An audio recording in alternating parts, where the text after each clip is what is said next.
Hadirin wal hadirat rahimakumullah. Saya mengingat satu hadis, walaupun ini hadis khususnya untuk ahli bait Nabi sallallahu alaihi wasallam,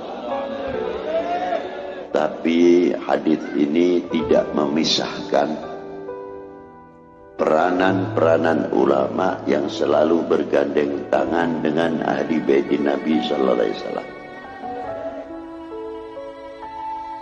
Di antara hadisnya tersebut, unasabin wasababin yang qati'u ila yaumil qiyamah. Hadis ini sebelumnya banyak riwayat dan banyak cerita.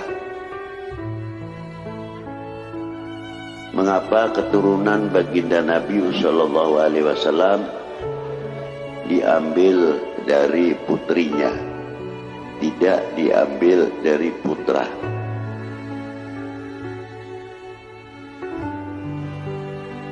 Sebabnya apa?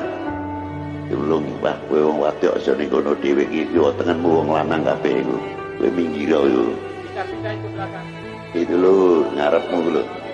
Iya.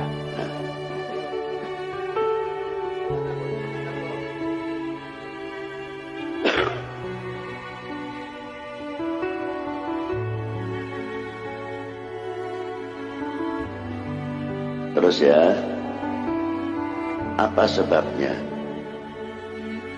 Karena dunia Arab sebelum baginda Nabi sallallahu alaihi wasallam dilahirkan, muta'assibina bi auladihim, orang yang sangat fanatik terhadap putra lelakinya, sampai gengsinya kalau mempunyai anak perempuan dikubur hidup-hidup, padahal bertentangan dengan hati nuraninya. Tapi karena gengsi lebih tinggi daripada kasih sayangnya terhadap anak, walaupun mengucurkan air mata, ya dengan penuh keterpaksaan mengubur anak perempuannya. Tapi kalau mempunyai anak lelaki, waduh, hari raya boleh dikatakan lebih kegembiraannya. Sampai pada waktu zaman Rasulullah lahir, dewasa, ba'dal bid'ah dan sebagainya, diangkat menjadi Rasul dan Nabi. Beliau mempunyai anak Ibrahim, meninggal masih kanak-kanak. Qasim, Abdullah atau Tahir, Thayyib juga diambil oleh Allah Subhanahu wa ta'ala. Hingga terlontarlah dari mulut-mulut jahiliyah pada waktu itu menuding atau mengatakan kepada Rasulullah, beliau adalah seorang abtar. Dari itu turunlah surat Bismillahirrahmanirrahim. Inna a'tainakal kautsar shalli li rabbika inna syani'aka huwal. Maksudnya orang yang mengatakan abtar itu dia sendirilah yang abtar.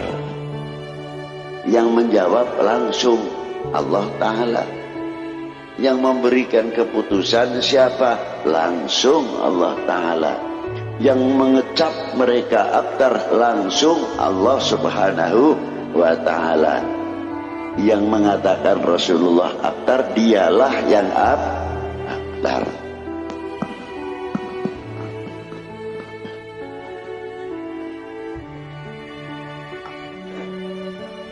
Lalu Rasulullah bersabda, saya teruskan hadis tadi, setiap nasab selain dari aku dan sebab dari aku putus, terkecuali yang dari aku,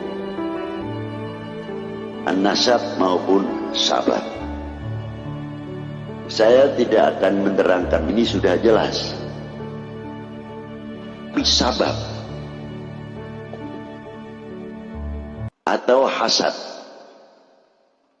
Sabab di sini adalah pertama dari baginda Nabi Shallallahu Alaihi Wasallam, sahabat yang mengambil dari baginda Nabi, dari sahabat diambil oleh tabi'in, sampai kepada tabi'in, mempunyai asanid, silsilah. Adik lelaki nama Kiai Yusuf yang di Bogor, makamnya dekat Balongan. Beliau mempunyai anak mursyid Thariqah Qadiriyah namanya Kiai Agus, terkenal desanya Kiai Agus Kenayagan. Alhamdulillah, ini cucunya Kiai Agus juga kumpul di sini.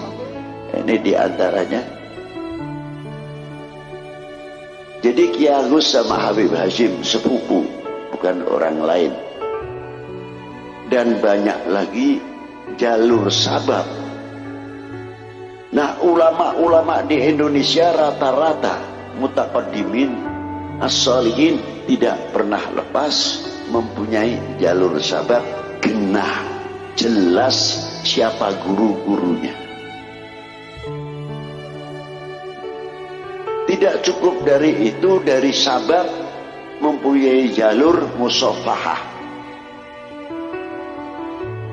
Artinya jalur musafahah wan nador. Si fulan pernah menjumpai Sayyid siapa atau Kiai siapa, Kiai Bajuri umpamanya, itu guru saya, Alimul Allamah Kiai Bajuri Sudi Mampir Al-Mukashir. Saya bisa berjabatan tangan dengan Mbah Kiai Bajuri. Saya tidak menjumpai gurunya Kiai Bajuri, tapi karena saya melihat Kiai Bajuri yang pernah melihat wajahnya gurunya Kiai Bajuri. Dan gurunya melihat wajahnya, sampai melihat wajahnya baginda Nabi, sampai melihat wajahnya para sahabat. Dari para sahabat, ulama sahabat baru melihat wajah baginda Nabi Sallallahu Alaihi Wasallam. Ini namanya nador. Begitu pula orang yang pernah musafahah, mengambil asanid musafahah. Orang ini pernah salaman dengan gurunya, sampai dari ini musafahah, tidak asal salaman. Tapi sedih bukan cuci mulut tangan saja, kita pakai cuci tangan dan cuci mulut saja, tapi cuci mulut pun dari dahulu sudah diatur oleh para ulama radhiyallahu taala anhum. Dari cuci mulut ini buahnya cuci kulub, tasfiyah. Kalau tasfiyah ini, hati ini sudah biasa kita cuci saben harinya, pengganti alat pencucinya adalah ala bidzikrillah tatma'innul qulub. Luar biasa kalau bisa. Kelihatannya mudah,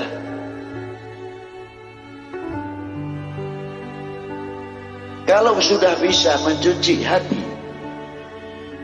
Kayak beri contoh saja, kalau orang setiap hari perlu mandi, jelas ada alatnya. Air, cuci muka, air. Kalau tidak ada, tayamum. Nah, yang sekarang alat cuci hati itu apa? Soalnya tempatnya di dalam, bukan di luar.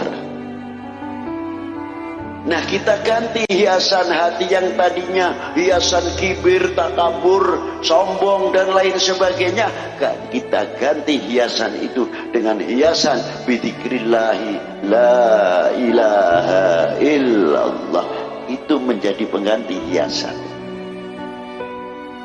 Bila mana cahaya kalimah la ilaha illallah itu terpancar, akan terpancarlah matanya binuri la ilaha illallah.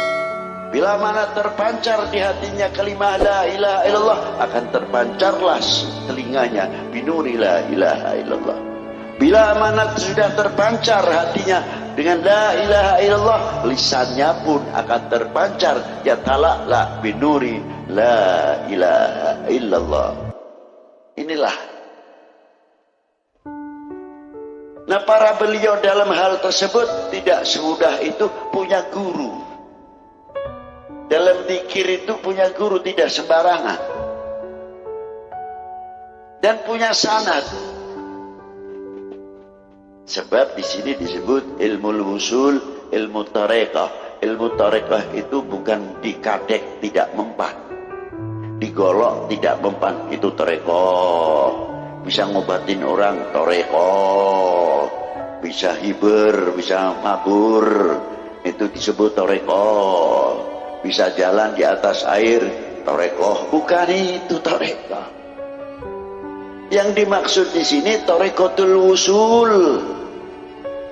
Tali yang erat, sambungan dari hati kita kepada Allah Subhanahu wa ta'ala, sehingga sedetik pun kita dididik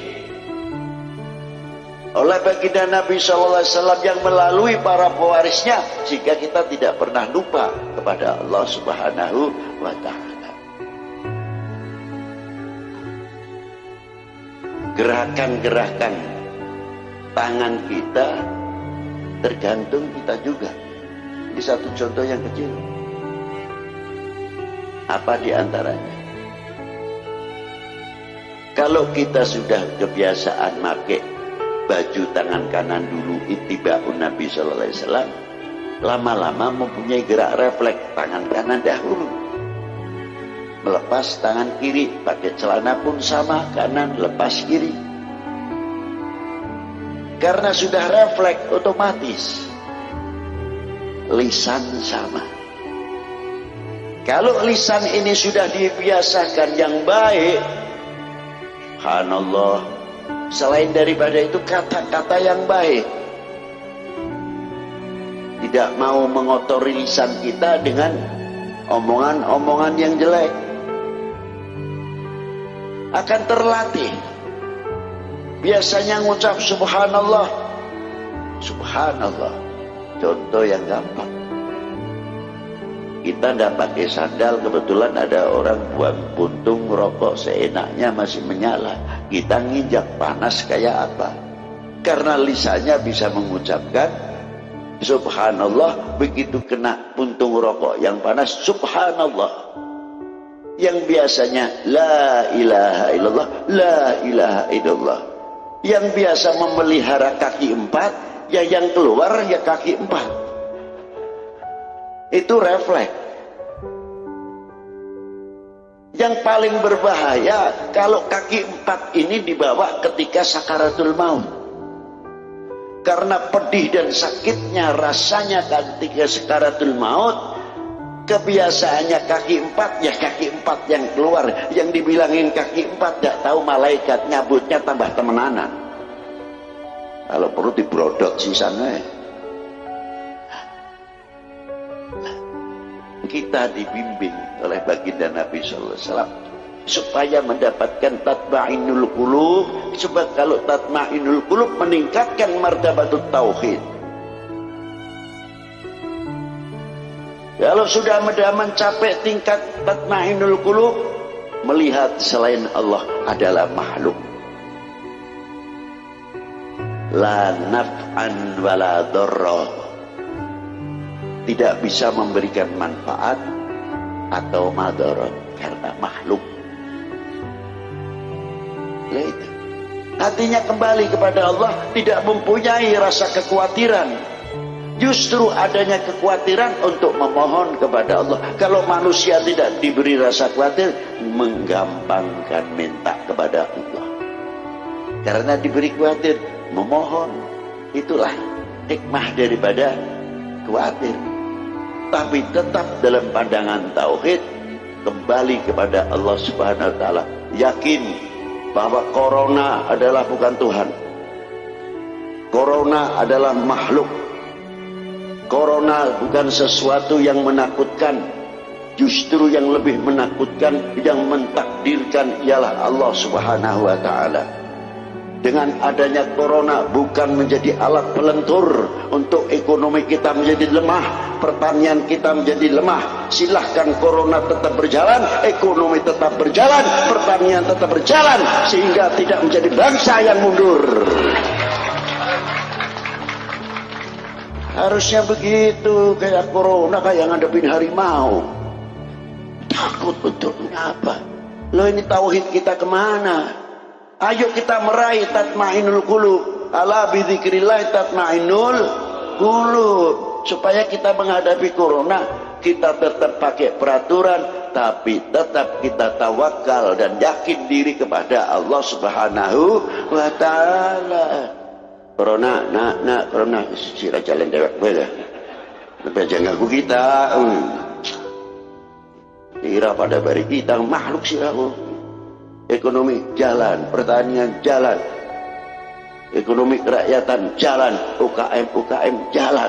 Orang yang akan memanfaatkan corona supaya Indonesia ini jatuh, Indonesia ini terpuruk ekonominya, kita balik dengan ekonomi Indonesia akan lebih maju. Setuju? Benar, dilakoni. Aja setuju juga gampang kan. Kita sampai doer ngomongnya, aduh. Jadi tenang.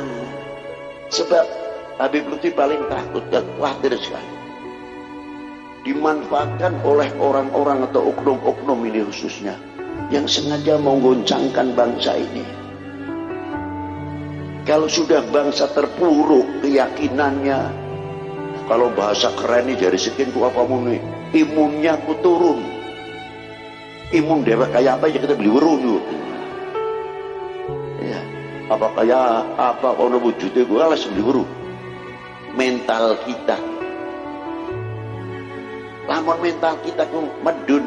Ini maaf yang dari Pekalongan, ini hasil di bahasa Inggris ini. Tenang baik beli diri kita ini.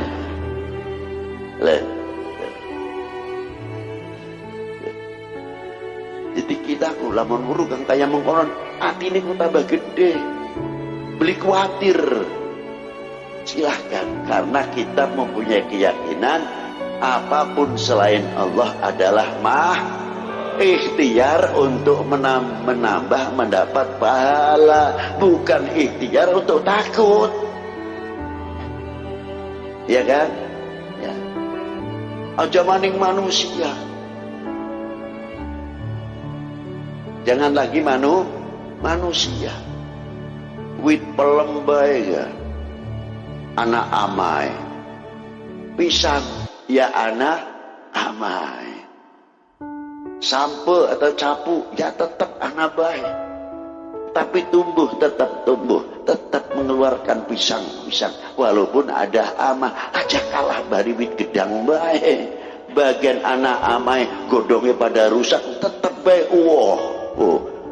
Jadi ekonomi tetap berjalan. Gedang baik wit pisangku bisa jaga ekonomi. Aja maning sirah bari kita.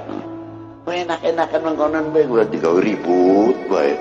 Apaan kaya kian wedi apa maning sing wong duweni penyakit was-was ku. Lah. Iya, sampai tekan salate betul-betul ning penyakit bae was-was ku. Sampai tekan was-was tekan salat. Wudu wis ping 17. Usolli nembuh. Usolli fardol maghribi wis tinggal Allah mandat di sidamani usolli maning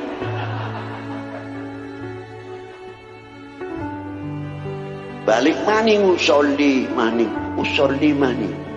Allah beli sidamani sing ngadeg wis pegel soft wis ngenteni sing paling enak ngadeg sini pojok dhewe amun punjul sing ping 3 mundur tak tarik bae mami kon mundur muni sepisan bae bisa temenan dinteni ku ping 3 beli bisa tetep gagal maning dijawin Kang mundur Solih tekan-tekan. Minggu beli ning guri. Ya, deleng kita kesepisan ku dadi. Deleng. Ngono kowe wae. Sof. Allahu Akbar. Si guri nyemplung ya kiyen ku imam. Takbir kabeh Allah. Tenang beli maca Fatihah, malah bilung ngandel beli ku sirah. Sepisang kita ku dadi lho.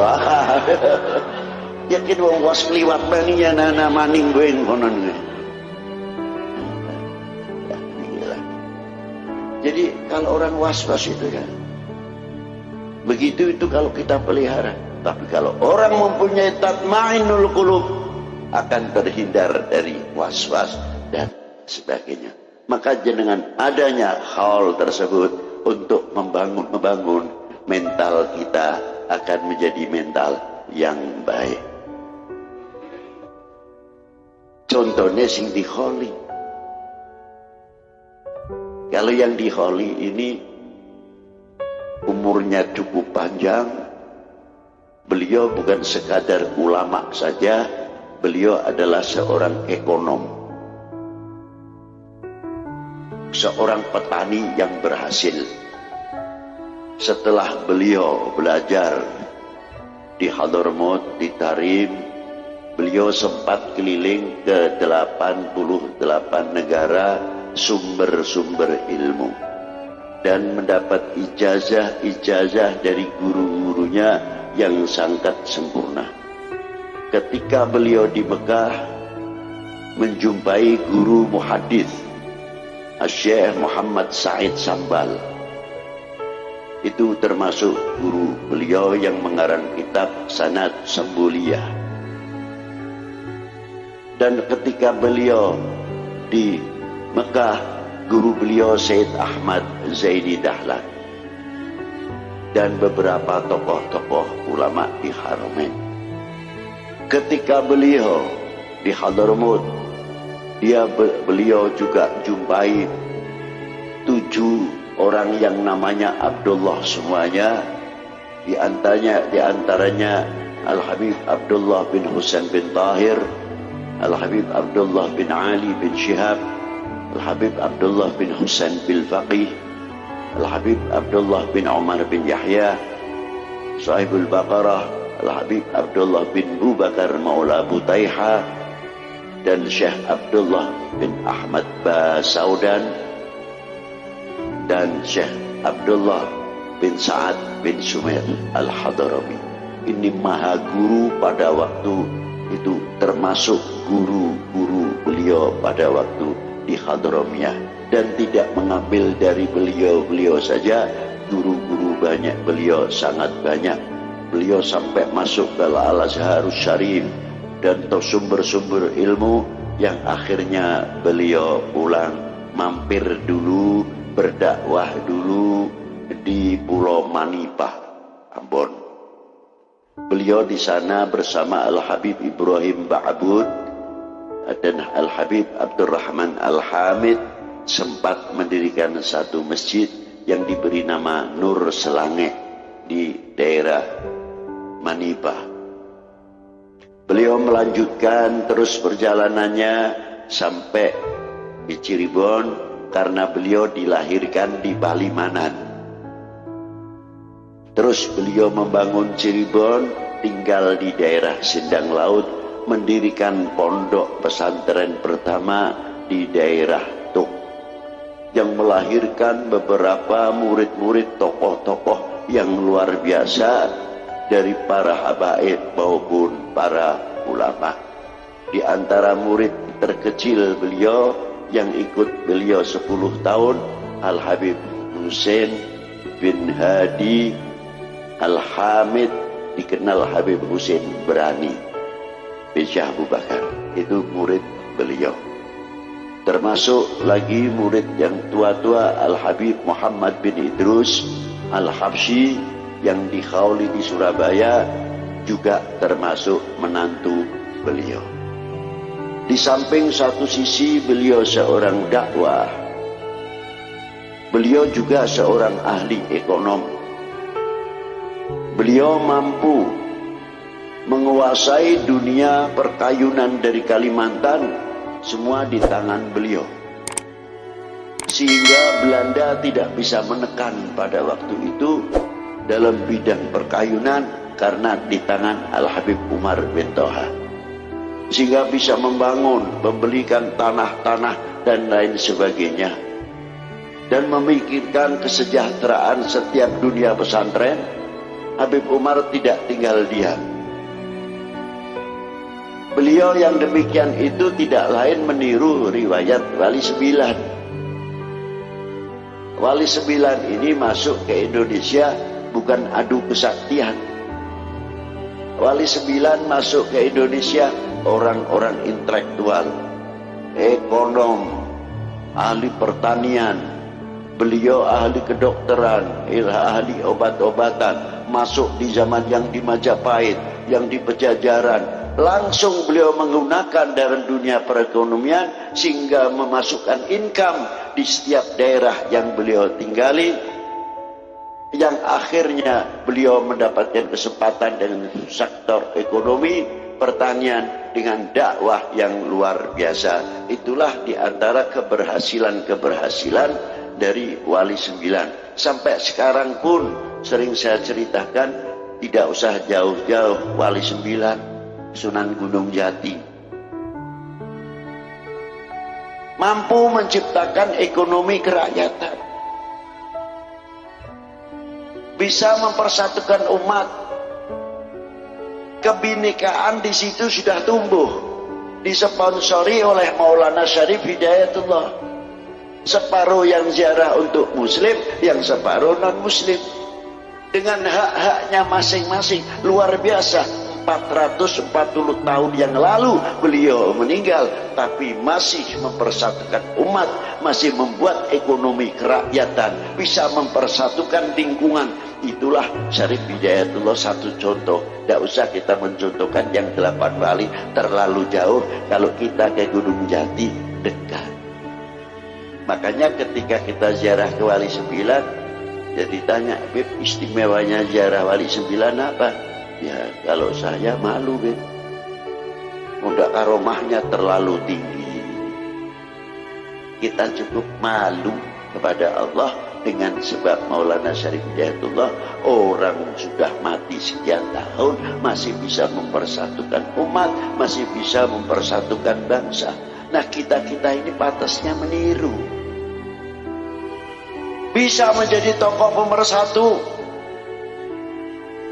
bisa menjadi umat, perekat umat, membuat lem, mampu mengantisipasi bagaimana Indonesia ini yang strategis, subur dan sebagainya. Bagian orang urusan 50 pira negara jari negara Indonesia, Indonesia tetap kaya.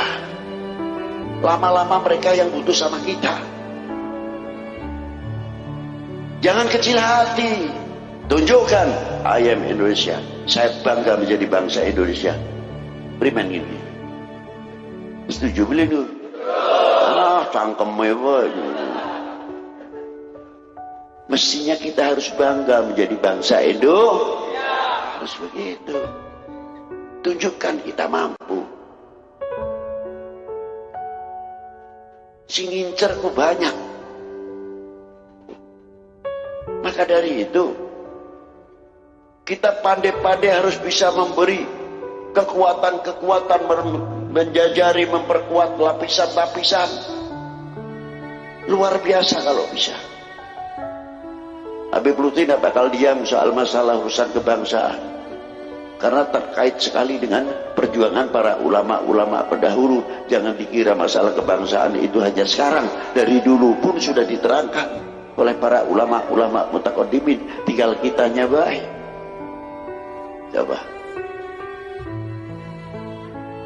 Berapa ulama-ulama kita yang ikut andil dalam perjuangan bangsa ini?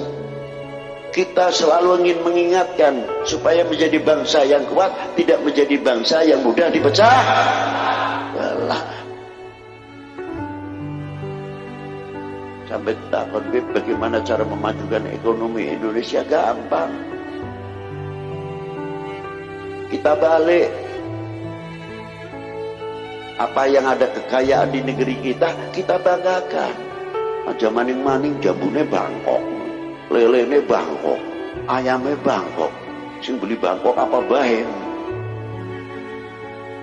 Ganti duren Indonesia, lele Indonesia, ayam Indonesia, ikan Indonesia, dan sebagainya Indonesia. Itu baru ekonomi Indonesia akan maju luar biasa, karena bangsa ini merasa menghargai, menghormati apa yang ada keluar dari bumi pertiwi. Mestinya kan harusnya begitu. Kamu wis nganggo barang sing luar negeri kaya-kaya nelangkan, padahal made in Indonesia kan gua. Levi's yang dikirim Singapura ku Bandung, Majalaya, Pekalongan, belekna Singapura, balik mana ini kan Singapura. Mumet.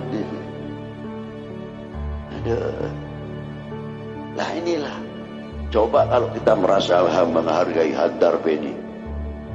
Saya tidak merugikan orang lain sebelum menguntungkan bangsa sendiri, sebelum menguntungkan negara sendiri. Itu kan begitu. Itu ajaran para ulama. Coba sampai sekarang Wali 9 kuburannya ramai. Itu petanda, syarah untuk kita semuanya. Maka dari itu, dengan adanya hall dan sebagainya, supaya kita menjadi bangsa tidak melupakan sejarah. Kalau sudah melupakan sejarah, ya jatakon setengah siji nih, kita tawa-tawa gitu. Nah, maka dari itu sekali lagi, adanya hall itu penting, sebab Indonesia ini banyak suri toladan. Bagaimana supaya kita bisa meraih dzikrus shalihin, kata sabda Nabi, dzikrus shalihin tanzilu rahmah. Sebab sering banyak kita menceritakan riwayat hidup para sholihin, akan sebab turunnya rahmah. Nah, kita bisa mengambil suri tauladannya dari segi dakwah, bagaimana ulama-ulama dulu, dari segi perjuangan, bagaimana ulama-ulama dulu dan tokoh-tokoh bangsa ini ikut andil besar untuk memerdekakan bangsa ini dari belenggu penjajah dan lain sebagainya. Nah, kita sudah mempunyai kontribusi apa untuk mengisi kemerdekaan ini? Saya mau tanya, sudah mempunyai kontribusi apa? Mestinya malu kepada para beliau.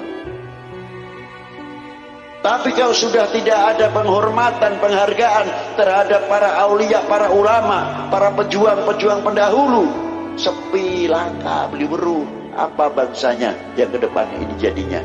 Kekuatan nasionalisme adalah orang yang mengerti sejarah, orang yang tidak melupakan sejarah. Kalau seorang anak mengerti berbakti kepada kedua orang tuanya, karena orang tuanya mendidik satu dengan agama, kedua kali orang tua selalu mendidik lu payah wong luru duit gimana, mencari sesuap nasi, secarik kain dan sebagainya. Terkadang bagian wong tua loro wetenge kempong asal bocah warak. Itu perjuangan orang tua. Kita mangan enak kilingan anak, kita makan enak kilingan putu. Tapi anak bari putu wis gede-gede duit-duit, durung tentu kilingan wong tua, durung tentu kilingan anak. Tapi kalau orang tua lain. Apalagi kalau sudah gaji pas-pasan, wis kanggo bayar utang, ana sing durung kanggo bayar sekolah dan mumet ben bengi muter keliling utekmu dan lain sebagainya. Nah, kalau anak-anak kita tahu yang demikian atas perjuangan para sesepuh kedua orang tua kita, kita pasti akan menjadi anak yang soleh. Tidak mungkin kita akan menjadi anak yang nakal. Rasanya malu kalau kita menjadi anak yang mengecewakan kedua orang tua. Pasti akan membangun keluarga itu kompak, kita itu rukun. Tapi coba kalau anak sifatnya masa bodoh terhadap orang tuanya, tidak tahu, taunya rumah mentereng, sudah punya kerjaan atau pabriknya besar dan lain sebagainya, tapi tidak pernah belajar kesusahan payahnya orang tua. Apa yang terjadi? Manja. Dan bangsa ini dibangun bukan oleh kemanjaan. Betul? Bangsa ini dibangun tidak atau bukan oleh kemanjaan. Itulah hebatnya. Maka dari itu kita tanya, kita lamun ziarah ning kubur ning wong tua loro, apa sing di pertama kali kita bertanya? Apa tahlil, apa doa? Biasanya ya doa, yasinan dan sebagainya. Bagus. Tapi coba kalau kita ziarah kedua orang tua, ngomong ning wong tua loro, "Mak, Pak, ngampura dongakaken mah, suwunaken ing Allah taala. Muga kita ki sing dadi anak bisa nyenengaken wong tua loro bagian wis ning jero kubur. Jangan sampai kita dadi anak sing mengecewakan mak bari bapak. Mak telah kembali, bapak telah kembali, kita durung bisa nyenengaken mah, kita belum bisa nyenengaken pak." Anak yang tahu jasa orang tua.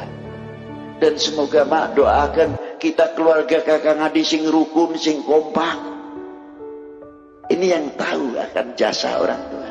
Tapi kalau tidak tahu jasa orang tua, justru disinilah akan dimanfaatkan bagaimana bangsa ini bisa dipecah belah. Karena apa? Melupakan sejarah. Disinilah pentingnya. Tapi alhamdulillah di Indonesia ada 10 November. Ada 10 November Hari Pahlawan. Untuk apa? Supaya kita selalu mengingat perjuangan kedua orang tua, perjuangan para pejuang-pejuang yang ikut andil besar menegakkan sangsaka merah putih. Kita pernah andil apa? Pernah andil apa kita? Tinggal ngatur sing bagus ngono, benceng-ceweng bae. La ilaha illallah. Nangis ulama-ulama kita, para pejuang-pejuang kita yang telah meneteskan darahnya, bahkan jiwanya melayang. Untuk siapa? Demi cintanya kepada bangsa dan tanah airnya, karena Allah Subhanahu wa taala. Apakah kita akan menjadi umat bangsa yang mengecewakan para beliau? Jawab. Buktikan kalau tidak. Ngomong tidak sih gampang udah. Kalau tidak, kita akan menjadi bangsa yang kuat, tidak mudah dipecah belah oleh hoax dan lain sebagainya. Semakin adanya macam-macam, semakin kita merapatkan jajaran kita, tidak memberikan kesempatan seujung rambut pun kepada oknum-oknum manusia yang akan memecah belah umat dan akan memecah belah bangsa ini. Wahai bangsaku yang kubanggakan, relakah negerimu terpecah belah? Jawab yang keras. Buktikan kalau tidak. Selanjutnya, assalamualaikum warahmatullahi wabarakatuh.